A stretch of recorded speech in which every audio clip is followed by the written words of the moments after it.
संतांची अखंड बजावे मानवी संतांची अखंड बजावे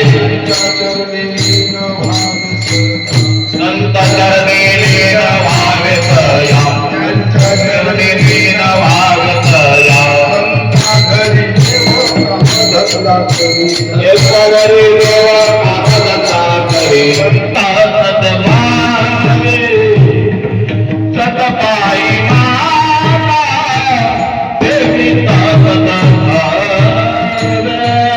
सतपाई माता देवी सतभावे सतपाई माता देवी सतभावे सतपाई माता देवी सतभावे सतपाई माता देवी सतभावे सतपाई माता देवी सतभावे सतपाई माता देवी सतभावे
मनोजयं मारुततुल्यवेगं जितेन्द्रियं बुद्धिमतां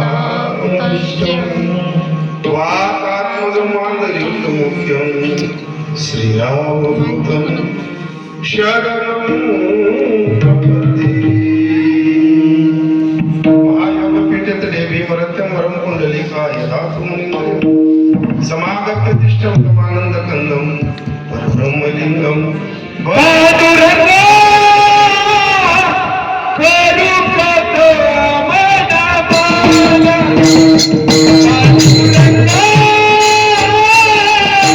करुपतो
दुसरे चरण संतांची त्यांच्या कृपादाने कथेचा विस्तार बाबाजी सद्गुरुदास ओम नमो ज्ञानेश्वरा करुणा करा दयाळा तुमच्या अनुग्रह लादो पावन जादो चरी सरस्वती माते द्यावी मज स्मृती येतो का पुढे तुझ लागे आपल्या बाळाशी धरी आता हाती न करी पजी ती जना माझी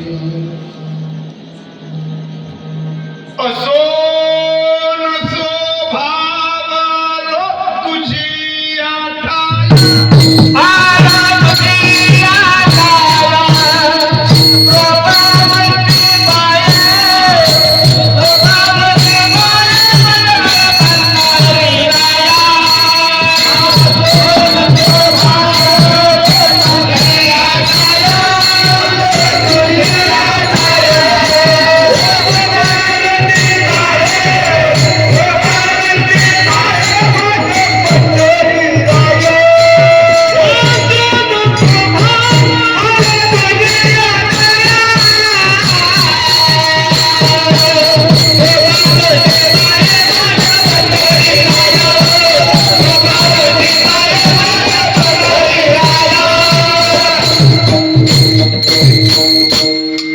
नसो भावालो तुझी आठाई कृपा दृष्टी पाहे मचकन पंढरी राया सेवे लागी सेवक जातो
अहो स्वामी तुकया देवा यावरी न करावा हवे श्री कृष्ण गोविंद हरे मुरारी हे नाथ नारायण वासुदेव श्री कृष्ण गोविंद हरे मुरारी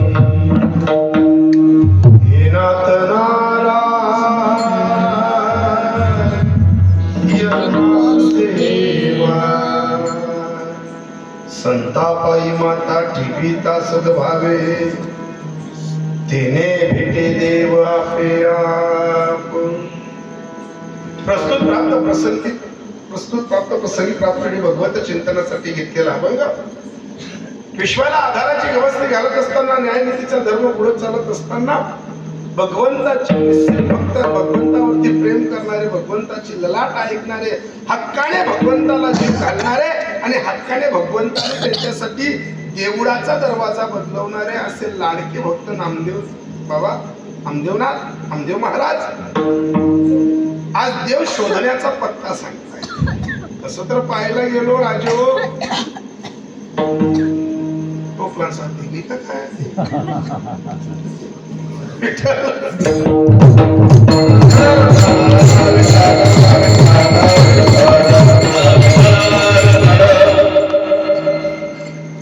अबालवृद्धांच्या सेवेसाठी आणि समयाला अनुसरून तो निवडलेला अभंग आहे.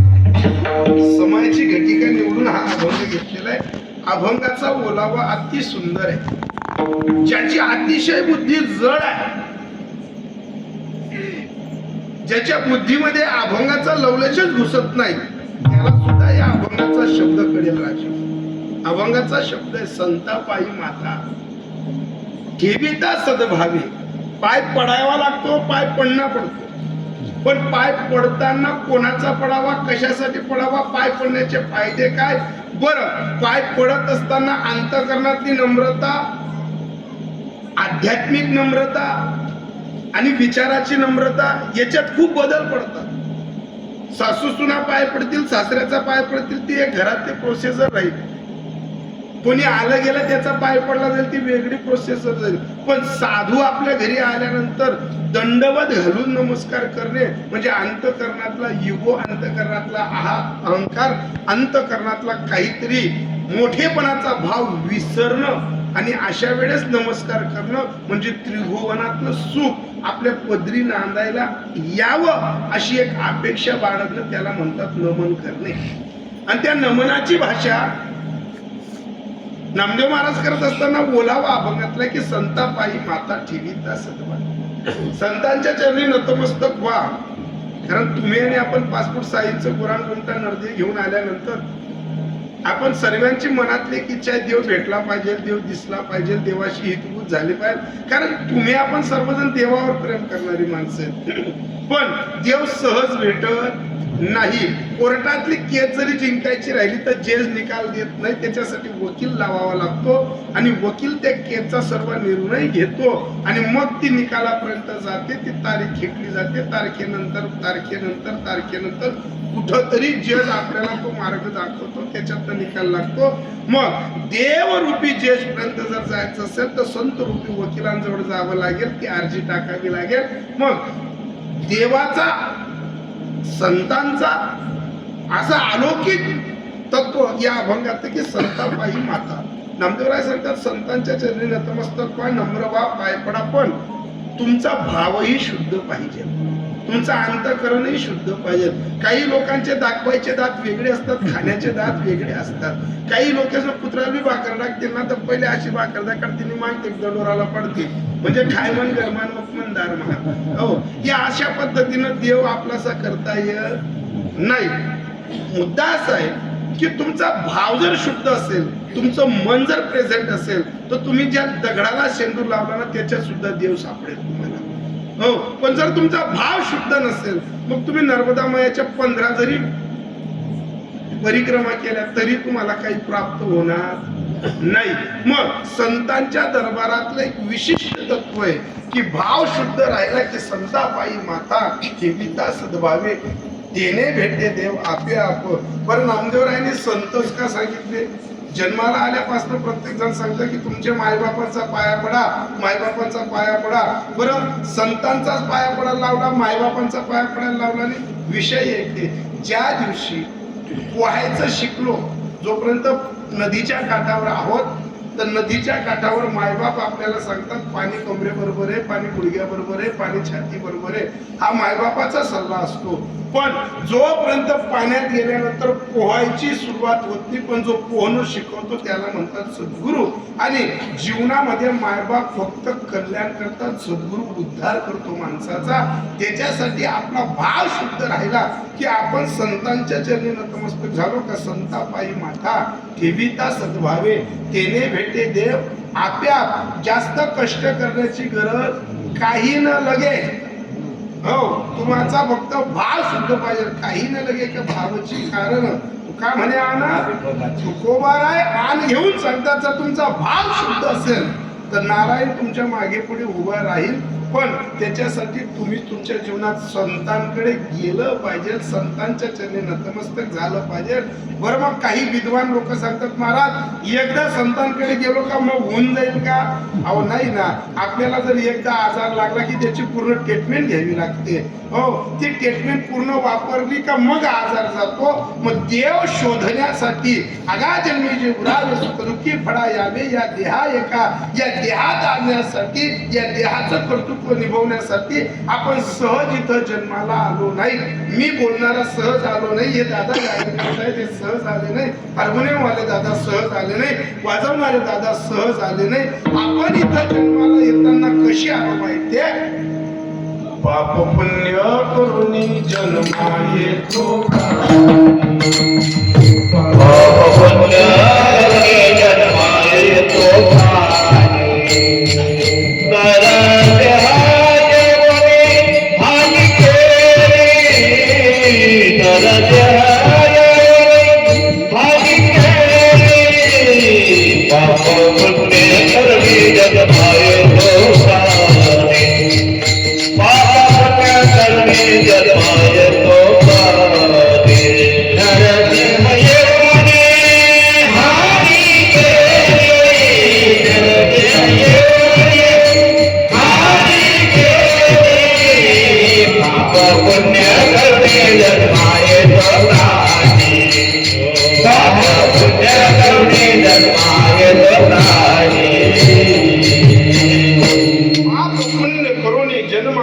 प्राणी नरदे हा योनी हानी किती 84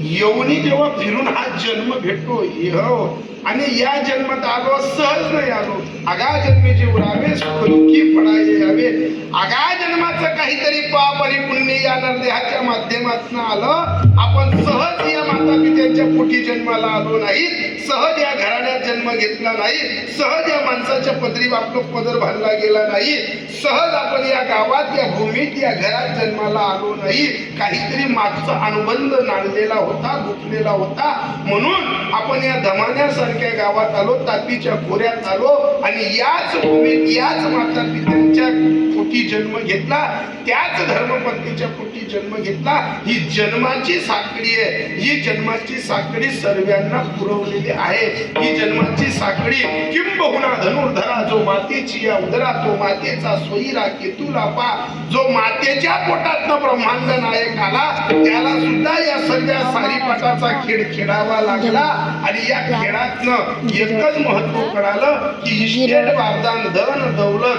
आपलं सोबत काहीच येत नाही पण संतांच्या चरणी ठेवलेला भाव संतांच्या चरणी ठेवलेलं मस्त हे कधीही व्यक्त जात नाही म्हणून एक दानाई दोन दानाई पुन्हा पुन्हा शब्दाची अलंगड घालतात की मनोनी संतासी अखंड भजावे त्यांच्या चरणी लीन व्हावी सदा त्यांच्या चरणी इकडे चरण साधूंच्या पकडायला लावतात पुन्हा चरण जातात कारण काय साधूच्या चरणामध्ये जी त्रिभुवनातली सुखाची पेटी सापडते ती जगामध्ये कुठे सापडत नाही पण ही पेटी त्रिभुवनाची का तर या त्रिभुवनामध्ये एक तत्व आहे सत्यतू सत्यतू सत्यतू विठ्ठला विठ्ठलाचाच अवतार म्हणजे संत असतात विठ्ठलाचाच अवतार म्हणजे साधू असतात देव आणि संत वेगळे नसतात देवाचा आणि संतांचा एकच विचार आहे एकच आहे पण तुम्हाला आणि आम्हाला 5 फूट 6 इंच पुराण गुंता नरदेहाच्या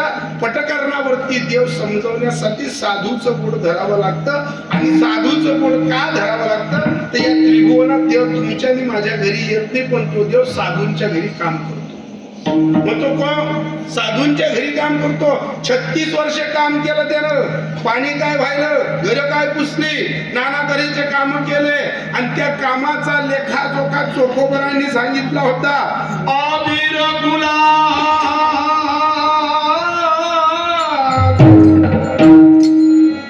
अबीर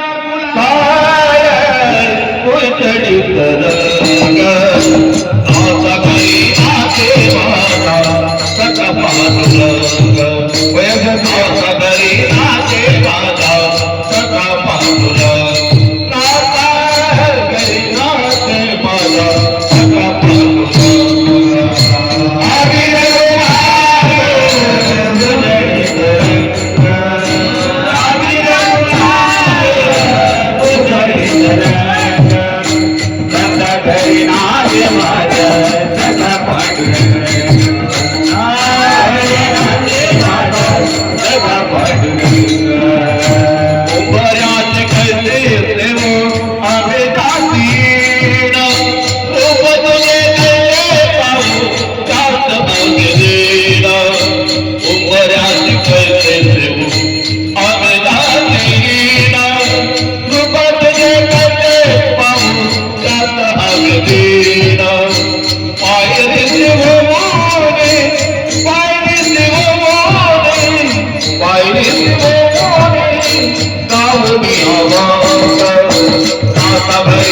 नाचे माझा नका पाहुला नासागरी नाचे माझा नका पाहुला नासागरी नाचे माझा नका पाहुला मस्तक हे पायावर या वारकरी संतांच्या सालावादाप्रमाणे चालत नसलेला हा एक दिवशी कीर्तन महोत्सव का दरवर्षी चालणारा महोत्सव नाहीये. ज्यांनी जीवनाच्या घटिकेमध्ये कष्ट करून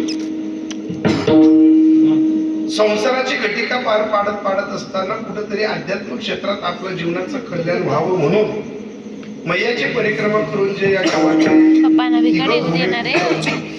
सुखरूप नर्मदा परिक्रमा करून आल्यानंतर ज्यांचा हा अनोखा सोहळा, या सोहळ्याला जीवनातलं सूत्र आहे सुखाच्या व्यवहारी सुखलाभ झाला आनंद कोंदला मागे पुढे. या तिघांच्या घटिकेनं याच्या जीवनातला हा आनंद आहे आणि हा आनंद त्यांनी भोगला. त्यांच्यासाठी फक्त एवढं सूत्र आहे सुखाच्या व्यवहारी सुखलाभ झाला आनंद कोंदला मागे पुढे. या आनंदाचं लिखाण नाही, या आनंदाला शब्दात पारावा नाही, हा आनंद लिहिला जाणार नाही, सांगता येणार नाही. असा आनंद ज्या तिघांनी भोगला. आपण त्यांच्याजवळ रात्रंदिवस जरी बसलो आणि मैयाचे गुणगान ऐकण्याचा प्रयत्न केला तरी तर फक्त एकच सूत्र सापडेल. तुका म्हणे पोट झालेची न खाय आणि खाजण्याची खाय आवडीने. एखादा हरिभजनाचा पदार्थ असा चविष्ट असतो नामपर प्रकरणातला करुणामय प्रसंगातला ओवीतला श्लोकातला. एखाद्या अभंगावरती एखादा वक्ता किती जरी बोलला तरी ऐकूसच वाटतं तसं मैयाच्या चरणी जे 90 दिवस चालतात 100 दिवस चालतात त्यांना जर विचारलं की बाबा सांगा ना आम्हाला तिथला अनुभव, तर तिथला अनुभव एकच आहे ब्रह्मरस करू भोजन पंगती. संतांची संगती सर्व काळ. संतांच्या संगतीचा सर्व काळातला अनुभव. हजार माझ्या उंचीचे जरी पुस्तकं दिल्या वया दिल्या तरी पूर्णत्वाला जाणार नाही. असा अनोखा व्यवहार ज्यांनी जीवनात केला. तुका म्हणे लाभ होय तो व्यापार ज्यांनी हा व्यापार केला, ज्यांनी हा व्यवहार केला त्यांनाच माहिती की इथं शिल्लक काय राहिली, मुद्दल काय राहिली, काय तत्व राहिलं हे फक्त त्यांनाच नाही. फक्त दुसरं इतकं नाव देते की बोलला या कसं ठीक राहिला काय मजा नाही काय. एक सांगू का तुम्हाला, नावं ठेवणारा आपण जिद्दा तर बघून मरत तसंच नाही. हो कोणत्याही क्षेत्रात जा तुम्ही, हो चांगलं काम करा, सत्ता उभा करा, गावात वर्गणी जमा करा, गावामध्ये कोणाच्या लग्नात वाढायला जा, कोण मौत नवी तरी तुम्ही गौऱ्या जमा करायला जा, रचाल जा, तुम्ही एखाद्या गोरगरिबाच्या लग्नात उभा राहा. काही बटूर कोट्याच काम करतात नाही पण यांना त्यांना वट्टावर उभा राहायचं कूट करायला पुढे राहतं. असा येणा जनावरे माझ्या पद्धतीत असा येणा कांदा मरतच नाही. हो तुम्हाला जाऊन काय अध्यात्म करायचं असेल ना, अध्यात्मातलं एकच मुख्य पारखीयाशी सांगता गोष्टी घरची कुठी खातील. आता हे जे गावातले भजनी मंडळ आहेत ना, तुम्ही ज्येष्ठ श्रेष्ठ मंडळी आहेत ना, तुम्हाला एक सूत्र सांगेल मी. आपण तुम्ही मला तुमच्यातही घ्या, मी भजनी मंडळात तयार झालेला माणूस आहे. हो पण तुम्ही कितीही चांगलं काम करा, कितीही चांगलं काम करा, काही बटूर असले दुःख लागी म्हणजे लागणार म्हणजे लागणार. हे माणसं. आणि तुम्हाला सांगू का, रावणाने जर रामाचा विरोध केला नसता तर रावणाचं महत्व कळालं नसतं.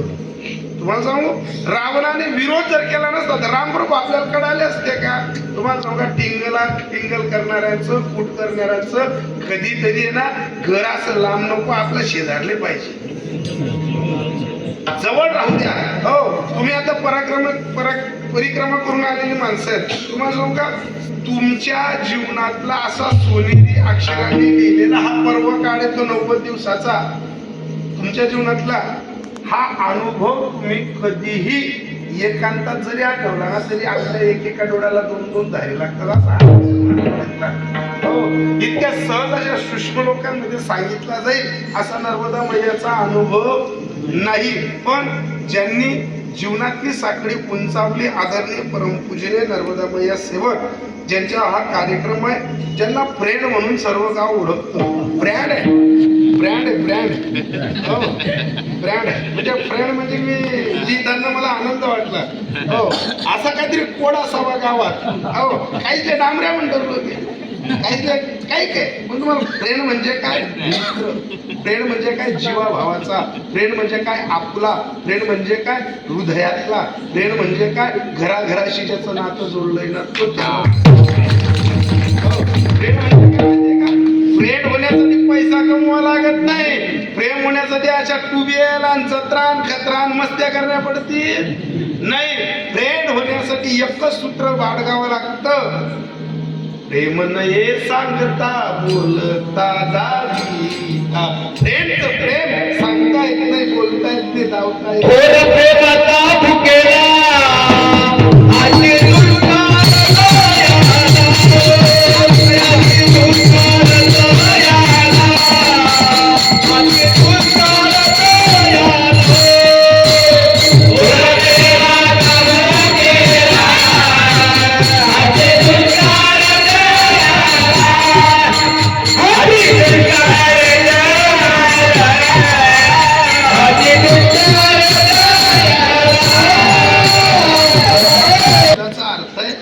जीवाभावाचा हृदयातला आणि ते नातं आदरणीय परमपूजनीय रावसाहेब नथू पाटील या पाटील परिवारातलं साधं भोळं व्यक्तिमत्व ज्यांचं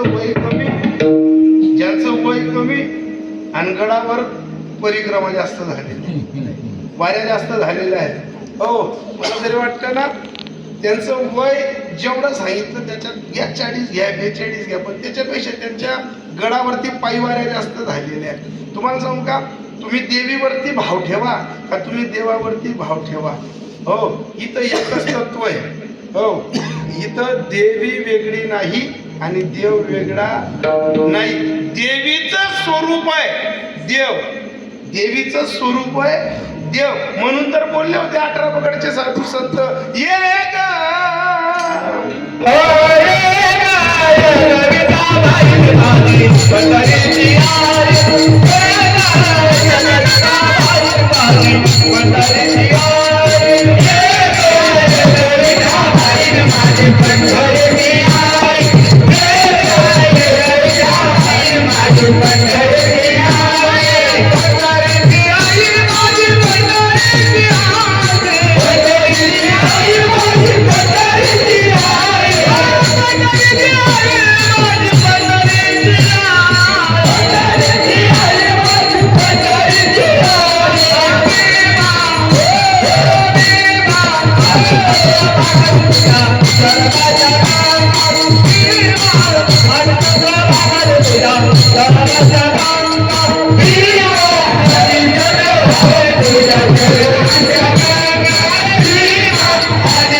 विमानी चंद्रभागा हो तुझ्या चरणीच्या गंगा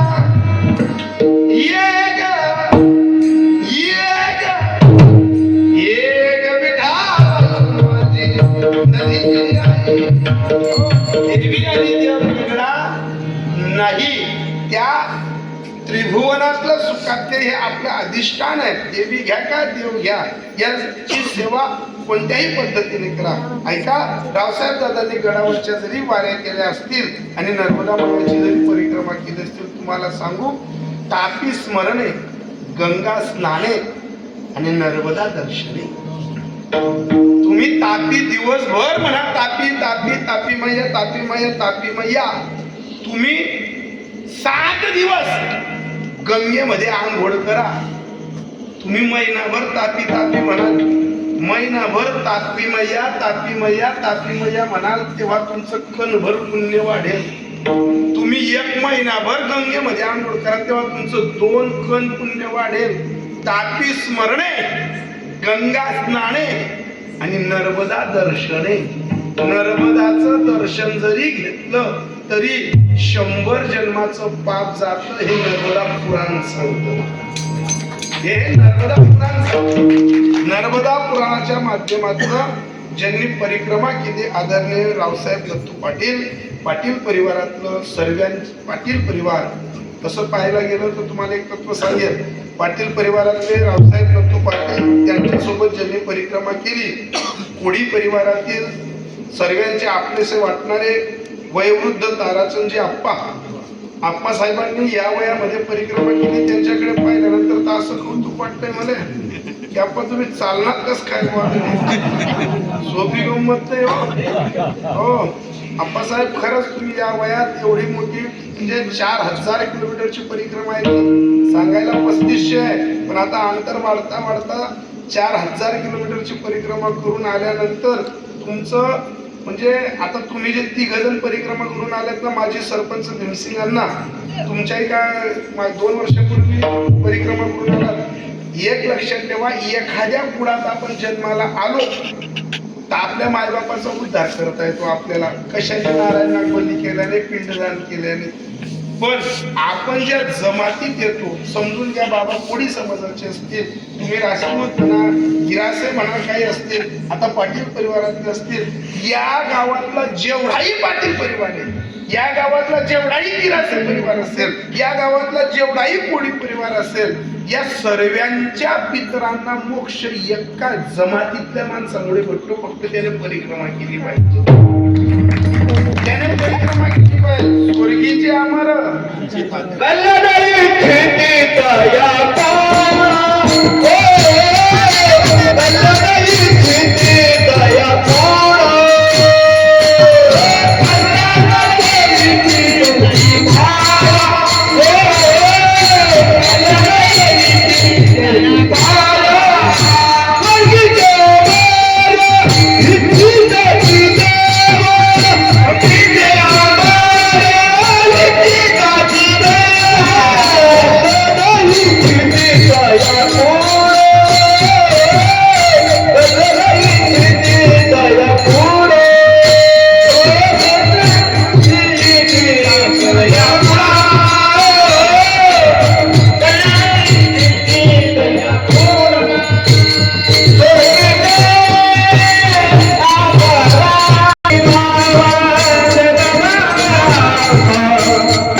गाई हरीचे नाम. कारण इथे सूत्र आहे, जगाच्या बाजारी सर्व काही मिळे, परी हे दुर्लभ हरीचे.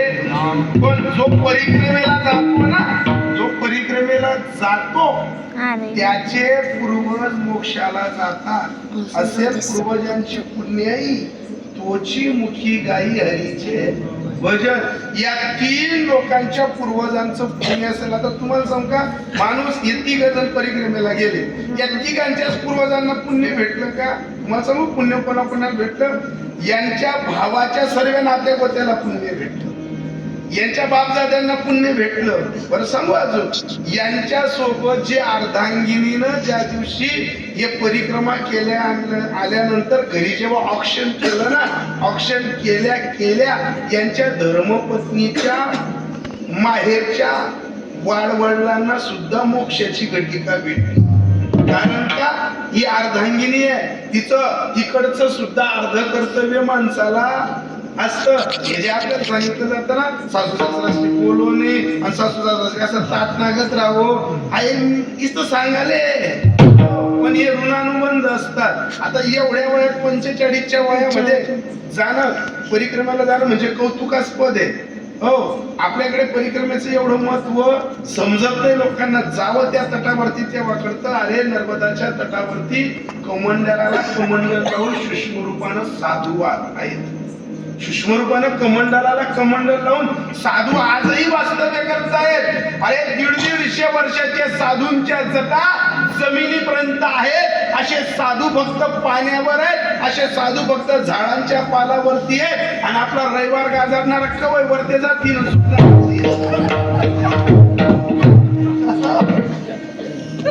आपला रविवार गाजरणारा चतुर्थीतील काही पिशी लागणारा बायांचा दोष काही नाही. बाया तुला का मोठे मुले ते कसा खाणमा म्हणून या चतुर्थी मी समजत नाही, एखादी समजत नाही. बायांचा अजिबात दोष नाही. हो माणूस आणेल तर तिला बनवावंच लागेल ना. हो बायांचा अजिबात दोष नाही. बायांनी दिनात काही लागेल मग 1500 रुपये कोले माणूस उजनी आली हो अजिबात नाही. बाय मी सांगतो ना, परिक्रमेला जाताना खूप अडचणी येतात. परिक्रमेला जाताना पित्र निघू देत नाही. जर तुमच्या सर्व पित्रांनी ठरवलं असतं ना तर तुम्ही सर्वजण परिक्रमा करून आले असते. पण तुमच्या सर्व पित्रांना माहितीये की एक जरी माणूस गेला तर आपल्याला पुन्हा या कुडाशी काही नातं ठेवता येणार नाही. अरे कुडीतला जीव निघता निघत नाही. एक पूर्वज आपल्याला ते अहो साधी नारायण नागबली करायला जा तुम्ही, ऐन वेळेस काहीतरी अडचण येऊन जाते. साधी नारायण नागबली करायला जा, तुम्हाला बॅगा भरताना अडचण येईल, तुम्हाला घरात निघताना अडचण येईल. इथं परिक्रमा करायची आहे. जेव्हा उत्तर तटाला चालताना माणूस उत्तर तटाला चालतो ना तर पूर्वज अक्षरशः देवाकडे आनंदाने डुलतात. पूर्वज अक्षरशः आनंदाने डुलतात. आणि जेव्हा दक्षिण तटाला जातो ना तर साधू आपल्या सोबत चालतात. साधू आपल्या सोबत चालतात. जावं लागतं तिथं मैयाच्या तटावरती. अरे काय असतं मैयाच्या तटावरती माहितीये? आमचे गुरुदेव सांगायचे आम्हाला, एकदा आश्रमावरती परिक्रमावासींची खूप गर्दी येऊन गेली. साधूच्या चरणामध्ये काय ताकद असते, साधूच्या मठामध्ये काय ताकद असते. कलियुगात देव भेटला नाही भेटला खेद करू नका, पण साधू भेटला का त्याचा दरबारातला अन्नाचा कण सोडू नका, साधूचा दर्शनाचा क्षण सोडू नका. आणि साधूच्या दरबारातला एकही तत्व हसून किंगल करू नका. साधूच्या दरबारात तुम्हाला वेडा वाकडा जरी भक्त दिसला तर त्याची टिंगल करायची